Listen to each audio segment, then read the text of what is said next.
नमस्कार प्रशिक्षु, आप सभी का बहुत बहुत स्वागत है आपके अपने करंट हेवन के यूट्यूब चैनल पर। आशा करते हैं कि आप सभी लोग बहुत ही बेहतरीन होंगे और बिल्कुल भी निराश तो नहीं होंगे, क्योंकि बच्चों आपने अगर बीएड कर रखा है तो भी ठीक है, अगर डीएलएड कर रखा है तो भी ठीक है। सबकी अपनी अपनी जगह एक अलग मान्यता है। जो भी होता है भले के लिए होता है। प्रभु की जय श्री राम का नारा लगाइए और अपने अब कर्म पथ पे निकल चलिए, क्योंकि अब यह सोचने से ज़्यादा बेहतर यही होगा कि जो हुआ बेहतर हुआ। अगर बीएड बाहर हो गया तो बीएड के लिए अलग जगह है, बीएड के लिए भी बहुत सारी चीज़ें हैं बच्चों। भले ही माइसों बच्चों को बुरा लगेगा, लेकिन उससे क्या हमको लेना देना है। हमको तो उनको बस यह बताना है, रास्ता आपको दिखा देना है। आप चाहे जितना कुछ कह दो, लेकिन मुझे रास्ता दिखाना है आपको। इस बात के लिए दिखाना है कि बच्चों आप लोग भ्रमित ना हों। अगर मैं डीएलएड किया हूँ, आप बीएड किए हैं, तो भी भ्रमित होने की ज़रूरत नहीं। मेरे लिए अलग से चीज़ें हैं, आपके लिए अलग से चीज़ें हैं, और आपके लिए तो बेहतर है मेरे से। अगर मैं बीएड किया हूँ, आप डीएलएड किए हो, तो मुझे भी आहत होने की कोई भी ज़रूरत नहीं है। मेरे लिए भी बेहतर है, आपके लिए भी आप जैसा बेहतर है। आप जो चाहते हो आपको मिल गया। मैं जो चाहता था आप में खाने के लिए, तो भले न मिले मुझे, लेकिन जो चीज़ें गलती ना थी हम दोनों की, हम दोनों आपस में लड़ रहे हों, तो इससे हम ही दोनों का नुकसान होगा। अब तो गलती जिसने किया वो अपनी गलती स्वीकार कर लिया है, अब उससे कुछ लेना देना नहीं। अब हमें यह जानना है इस वीडियो में कि बीएड वाले बच्चों के लिए क्या क्या चीज़ें हैं। बच्चों ने बताया कि पूछा सर बता दीजिए, तो इस बात पे थोड़ा सा चर्चा करेंगे। इस वीडियो को आप अंत तक देखेंगे। आप बहुत सारे वीडियो देखते हैं जो आपके लिए लाभदायक नहीं होता है, लेकिन फिर भी आप देखते हैं, यह आपके लिए बेहतरीन होगा। अगर नहीं भी कुछ किए हैं आप डीएलएड बीएड, तो भी भविष्य में करने की सोच रहे हों तो भी देख लीजिए, और अगर आपके घर में कोई कर रहा हो तो उसको शेयर कर दीजिए। प्लीज़ सभी से रिक्वेस्ट है, इतना कर सकते हैं दूसरे का भला। देखिए बच्चों, डीएलएड वाले जो बच्चे हैं यह प्राइमरी में, हर जगह के प्राइमरी में बैठ सकते हैं, चाहे वह जो भी प्राइमरी हो, चाहे केवीएस का हो, चाहे आपका डीएसएसबी का हो, चाहे वह एनवीएस का हो, एनवीएस हो, चाहे डीएसएसबी हो, चाहे केवीएस हो, चाहे एनी स्टेट एग्ज़ाम का प्राइमरी एग्ज़ाम हो, उसमें बैठ सकते हैं, एलिजिबल होंगे, बशर्ते इनका ग्रेजुएशन अगर कंप्लीट है। उत्तर प्रदेश की जनरली बात करते हैं, और अदर राज्य के लिए भी कुछ राज्य में 12th के बाद ही डीएलएड बच्चे करते हैं। तो डीएलएड के बाद जो आपका होना चाहिए सीटेट पेपर अगर क्लियर है फर्स्ट, तब इन सब में आप एलिजिबल होंगे बच्चों। यह दिमाग में रख लेना है, किसी भी स्टेट में एलिजिबल होंगे। लेकिन अगर आपका यूपी टेट या फिर किसी बी टेट अगर आपका क्लियर है, तो अपने राज्य में ही केवल एलिजिबल होंगे। यह बातें याद रखना है प्राइमरी के लिए। अब प्राइमरी के साथ साथ आप कौन सा एग्ज़ाम दे सकते हैं? प्राइमरी के साथ जूनियर का भी एग्ज़ाम दे सकते हैं।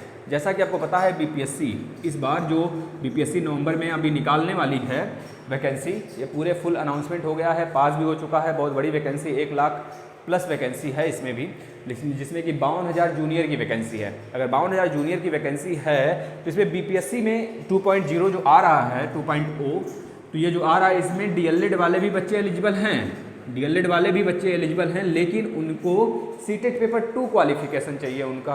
यानी कि सीटेट पेपर फर्स्ट जो होगा प्राइमरी के लिए, और सीटेट पेपर 2 जिसका निकला होगा वह किसके लिए एलिजिबल होगा? बीपीएससी 2.0 यानी कि 6 to 8 के लिए एलिजिबल होगा। इसमें कोई सब्जेक्ट कॉम्बिनेशन नहीं मांगता है बच्चों। ये बातें आपको ध्यान में रखना है कि डीएलएड वाले बच्चे ऐसे सोच रहे हैं कि सब्जेक्ट कॉम्बिनेशन मांगेगा, तो टीजीटी नहीं बच्चों, यहाँ 9 और 10 में सब्जेक्ट कॉम्बिनेशन मांगता है। और अपर मतलब जो आता है 12th और 11 के लिए, वो तो आपको चाहिए ही पोस्ट ग्रेजुएशन। तो जिस फील्ड में पोस्ट ग्रेजुएशन रहता है उस फील्ड के लिए आप फॉर्म डालते हो पीजीटी का, उससे डीएलएड बीएड से लेना देना नहीं है बच्चों, ध्यान से सुनना। अब आते हैं बीएड के लिए। बीएड के लिए आपको पता है जूनियर बच्चे, मतलब जूनियर पहले तो ग्रेजुएशन बच्चे किए होंगे फिर बीएड किए होंगे, तो जूनियर वाली वैकेंसी जिस भी राज्य में आएगी, अगर उस राज्य में एलिजिबल होंगे, पहली बात है। और सीटेट पेपर 2 या फिर किसी भी राज्य में से उत्तर प्रदेश में इनका यूपी टेट पेपर 2 क्लियर होगा, तो केवल एक ही जगह ये मान्य होंगे, वैलिड होंगे, केवल जूनियर में 6 to 8 में। और उत्तर प्रदेश में प्राइमरी की तो अभी आ ही नहीं रही है वैकेंसी, और जूनियर की बात ही छोड़ो। मे भी जूनियर को भी लुभाने के लिए अब आ सकता है। बीएड वाले बच्चे अब सरप्लस में आ जाएंगे बच्चों, क्योंकि डीएलएड वालों के लिए एक तरह से अपॉर्चुनिटी एक नहीं खुल सकती है।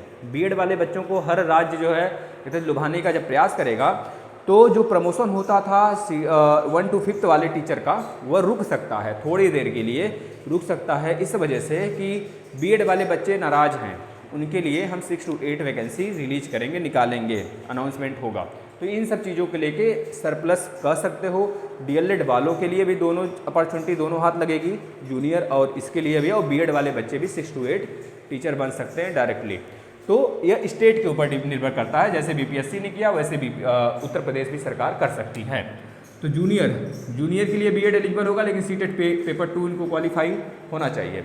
इनको सीटेट पेपर 1 से, यूपी टेट पेपर 1 से कोई मतलब नहीं है, या फिर किसी भी राज्य के पेपर फर्स्ट से, किसी से, मतलब कि जो टीचर एलिजिबिलिटी एग्जाम होता है हर एक राज्य में, उससे मतलब नहीं है फर्स्ट पेपर से।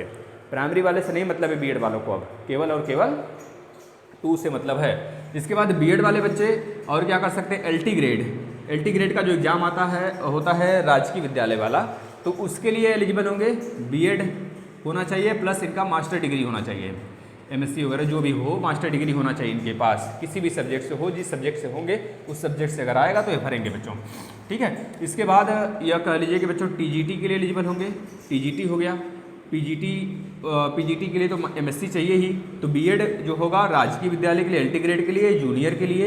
देखिए यहाँ भी 2 अपॉर्चुनिटी इनको मिला, जूनियर और टीजीटी, आपके लिए भी 2 अपॉर्चुनिटी मिला, प्राइमरी और जूनियर।